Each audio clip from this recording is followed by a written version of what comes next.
You wanna be the very best, like no one ever was. Dun, dun.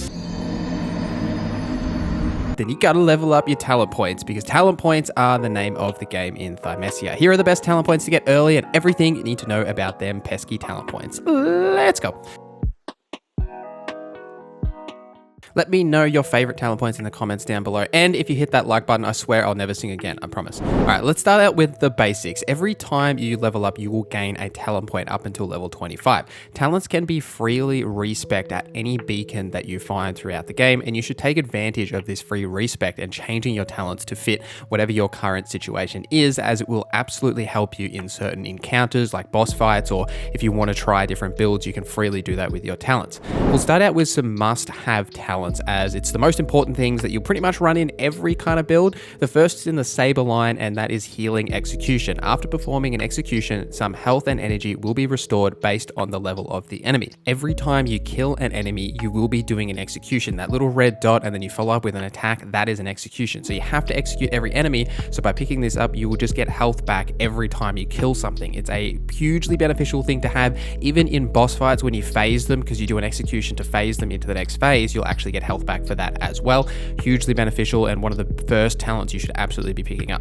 Next is sharp weapons, which will increase the saber attack damage. There are 2 levels to this, and picking up either or both of these up pretty quickly is absolutely worth doing, because then you can get rid of that wound health on the enemies, those white health bars, before you can start damaging the green health being their actual health bars. Once you start unlocking plague weapons, picking up plague weapons in strategy line is absolutely a must. You gain a second slot of plague weapons, so you can have 2 running at once. Say you want to run a bow and a scythe, or you just want to have 2 different options, you really can pick this up and have both. And they also have different cooldowns, so you can cast one and then cast the other at like roughly the same time, as long as you've got the energy to do so. So it's well worth having 2 available. And while you're there in strategies, pick up plague wounds. Now, when you wound something, the white health bar goes down, and if you don't damage them in a period of time, that white health bar will start to heal. Plague wounds will prevent that from happening for a longer period of time, so it further extends that time before they start healing, as well as reducing that healing rate. This fits in any build, and you should absolutely be picking this up. Now, some situational things that you should look at, one of them being luck, and luck significantly increases the item drop rate, and there are 3 different levels to this. Now, this is absolutely perfect if you're trying to farm skill shards so you can upgrade your plague weapons. You will absolutely want to run luck and maximize this, and you can also increase your chance of skill shards dropping by reaving enemies. So when you pull back and charge up your claw attack, when you reave enemies, that also has a chance to drop a skill shard as well as when you actually kill them. Now, when you're fighting bosses, there is really no reason to have extra luck, right? So then you can drop this and pick up something like the blessing or first aid, just to minimize the amount of damage you can take and stay alive a bit longer in those fights when you don't actually need the luck stat. There is some situational things that you need to consider, but will become very important as you start leveling and picking your talent points. The first is energy recovery. So when you cast a plague weapon, that little green bar next to your health bar will start to go down, because you'll be using that energy to cast that plague weapon. Now, you will want to recover your energy as much as possible, and based on your playstyle, you want to pick up one of the energized skills in any of the major categories, whether it be saber or feather or claw or deflect. Each one of these lines will have like an energized talent, which whenever you perform that action, you'll get some energy back.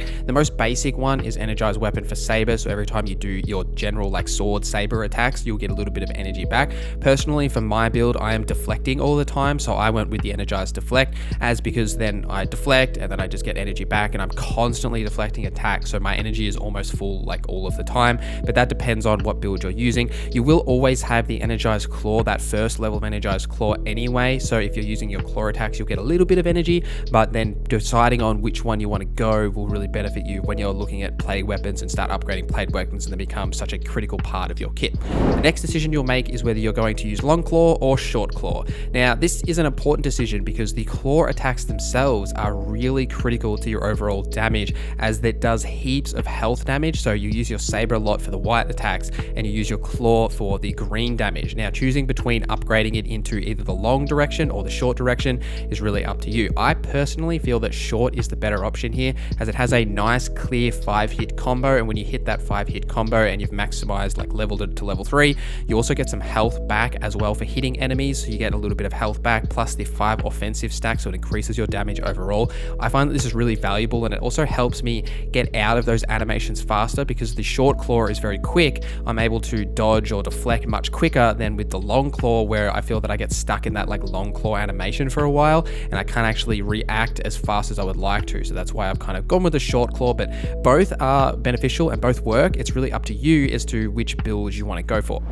The next major choice you'll make is between deflecting and dodging. Now, as you do level up, eventually you're probably going to be able to get most of the dodging or deflecting skills depending on what you want to do. However, you will need to make a choice initially because you're going to have a limited amount of talent points and you don't want to spend them all choosing between these two vastly different kind of play styles or decisions you want to make. It really comes down to how you want to avoid damage that's coming towards you, whether you want to deflect it or you want to dodge it. Personally, I have been mostly deflecting damage because deflect does so much actual damage to the enemy. So when you deflect, you actually do damage to them, and when you upgrade it into that precise deflect line, it's really beneficial. You almost don't need to use your saber attacks like at all. You can just deflect pretty much all of that white health bar off and then follow up with claw attacks. It works perfectly, and it's mostly what my build revolves around. But you could go into the dodge line if you struggle with deflect times. Deflecting is really a risk or reward playstyle, and it can be very risk. Like, I've died many times trying to figure out the deflect timers for all of the different enemies and bosses, and